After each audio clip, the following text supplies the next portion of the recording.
На обвинителна клупа седнаа 13 полицајци и началници од Кочани и Штип кои биле во дискотеката Полскобната вечер на 16 март лани, кога во пожар загинаа 63 лица, над 200 беа повредени.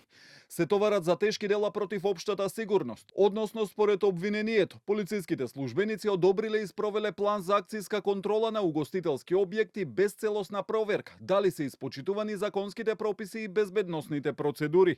При контролата во кабарето не биле преземени соодветни мерки за заштита на присутните лица, ниту било спречено користење на непријавена пиротехничка опрема, што довело до настанување на пожарот, стои во обвинението. Но рочиштето се одложи на барање на еден од адвокатите поради веќе закажан друг притворски предмет. Дел од нив пак до судот доставиле и барање за спојување на овој со големиот предмет во кој се опфатени 35 лица и веќе се суди, со образложение дека се работи за различни докази во одвоени постапки за ист кривично правен настан.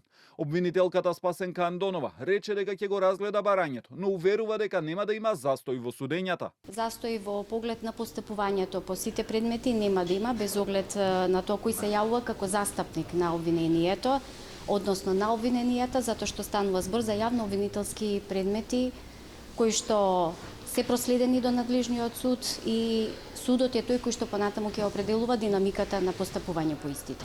Андонова во обвинителството за гонење на организиран криминал и корупција ги презеде трите предмети за полицајците, меѓу кои едниот со тројца обвинети кои веќе се судија, тие негираа вина. Сепак тврди дека обвинителството располага со цврсти докази за овие случаи. Обвинителството во секој случај кога поднесува обвинение, значи дека е сериозно убеден во доказите со кои што располага и кои што понатаму во текот на судската постапка ќе треба да бидат презентирани. Останува убедувањето на судот и секако соодветна судска одлука. Овој предмет го суди судиката Фанка Јанчулева Михаиловска и следно рочиште кое ќе биде подготвително закажа за 28 мај.